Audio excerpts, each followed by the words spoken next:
In the cramped cabin of Horizon Air Flight 314, a piercing voice cut through the hum of the engines. "This is outrageous. Call security now." Margaret Collins, a sharply dressed businesswoman, stood in the aisle, her face flushed with indignation as she pointed at a pregnant woman struggling to find her seat. Margaret's accusation was venomous. She claimed the woman was a security risk with no right to be on board. As the flight attendant turned away for a moment, Margaret snatched the woman's passport from her hand and tossed it to the floor with a sneer.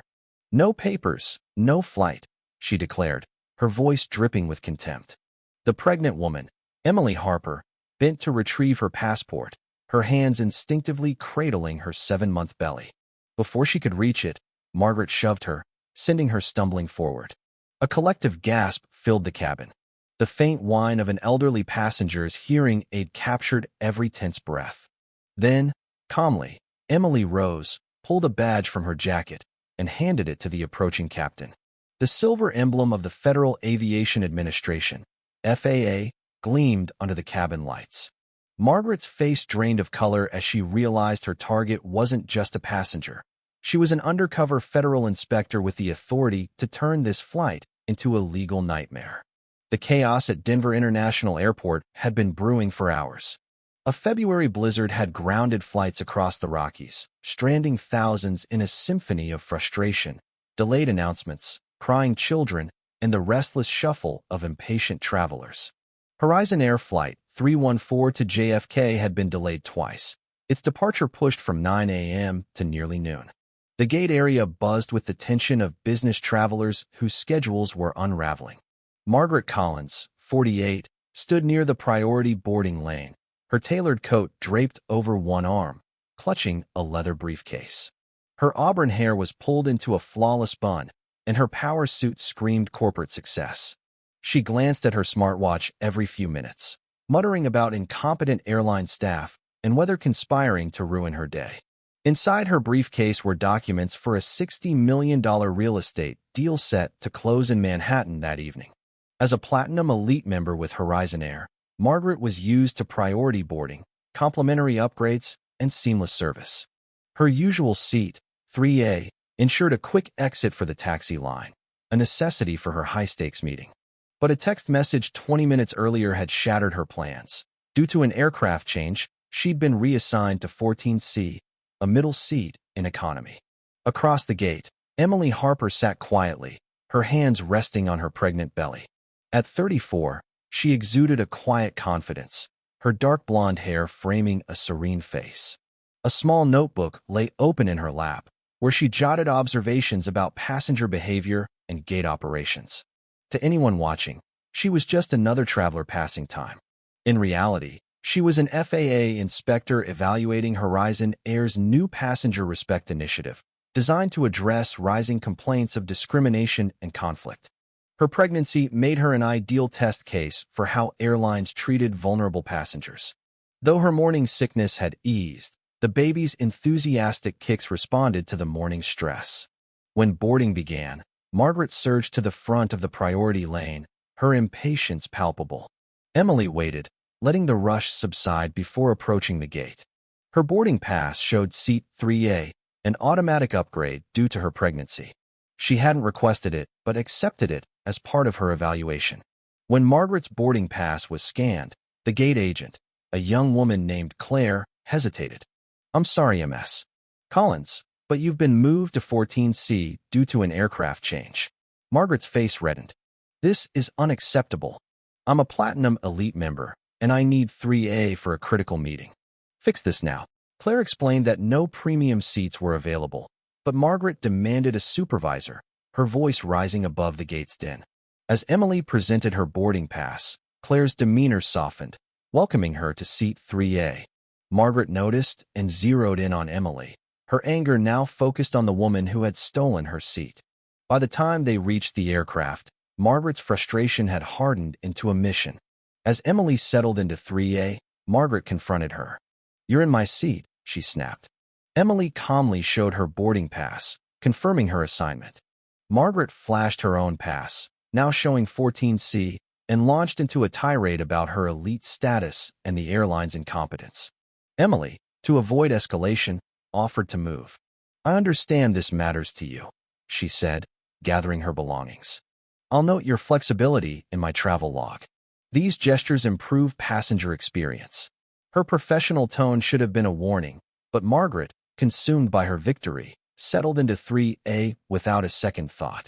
Emily moved to 14C, her notebook quietly documenting the exchange. 20 minutes after takeoff, Margaret couldn't focus on her deal documents. Emily's composure gnawed at her, fueling a sense of unfinished business. She pulled out her phone and began recording. "This is Margaret Collins, Platinum Elite member, reporting a security concern on Horizon Air Flight 314. A suspicious woman of questionable origin tried to take my seat and refused to show proper ID." The description was a lie. Emily's fair skin and Midwestern features bore no resemblance to Margaret's claims. But Margaret knew inflammatory language could prompt swift action. She flagged down a flight attendant, Lisa, and demanded security be alerted, presenting her video as evidence. Lisa listened patiently, her years of experience helping her navigate passenger complaints. "Can you describe specific threatening behavior?" she asked. Margaret doubled down, fabricating stories of Emily's evasive phone calls and foreign whispers. She leaned in, her tone conspiratorial. "Lisa, I fly Horizon weekly. I know how customer surveys work. I always mention crew members who prioritize safety. The implied threat was clear: cooperate or face consequences." Lisa, torn between protocol and Margaret's status, contacted the cockpit. Unbeknownst to Margaret, her words were being recorded by Harold Bennett, a 72-year-old retired architect in row 16. His advanced hearing aids, equipped with Bluetooth recording, captured every accusation. A Korean War veteran, Harold recognized Margaret's tactics as manufactured drama. He activated his phone's recorder as a backup, sensing a significant incident unfolding. Captain Robert Miller, a 25-year veteran, received Lisa's report with concern, not for its validity, but for its potential to escalate. He instructed her to contact the airline's operations center, which alerted JFK's airport police. Margaret's satisfaction grew as she assumed her complaint was being handled. But her actions hadn't gone unnoticed. Passengers, including a civil rights lawyer named Daniel Carter and a nurse named Sophia Lopez, were watching closely. The cabin's atmosphere shifted from annoyance to vigilance. As the flight neared JFK, Margaret's unease returned. Emily's grace made her feel petty, fueling her need to reassert control. During the descent, she marched to 14C, where Emily was reading a novel. "I need your ID again," Margaret demanded. "Security will want answers when we land." Emily, surprised, replied. The flight attendant said this was resolved. Margaret, enraged, grabbed Emily's passport from the seat pocket and flung it to the floor, shouting, "No papers, no flight." As Emily bent to retrieve it, Margaret pushed her, sending her to her knees. The cabin fell silent. Emily clutched her belly, pain flashing across her face. Harold pressed the call button, shouting for medical help. Lisa and senior flight attendant Diane Foster rushed over, assessing Emily's condition. Daniel Carter identified himself as a lawyer, offering support, while Sophia Lopez assisted with medical checks. A 13-year-old boy, Ethan Gwynn, recorded the assault, his hands shaking but steady. Margaret, frozen, muttered. She was evasive. "I was protecting us." Her words rang hollow. Captain Miller announced priority landing clearance, with medical and police teams waiting at the gate. Emily, reassured by her baby's steady heartbeat, whispered, "We're okay, little one." As the plane descended, Daniel organized passengers into a testimonial process, ensuring clear, timed statements. Harold shared his recordings. Sophia spoke of her daughter witnessing injustice, and Ethan recounted his shock at Margaret's cruelty. The hashtag Seat 314 trended as passengers shared the story online, amplifying the incident globally. At JFK, Valerie Thompson, Horizon Air's customer experience director, boarded with FAA investigators and an FBI agent. She apologized to Emily, pledging full cooperation. Emily revealed her FAA badge, declaring the flight under compliance review. Margaret, escorted off by police, faced charges of assaulting a federal officer and making false security claims. Her Platinum Elite status was revoked, and her career and marriage collapsed as the story went viral. 3 weeks later, Emily's investigation led to sweeping FAA reforms, including the Passenger Respect Protocol, banning unauthorized document checks, physical contact, and baseless accusations.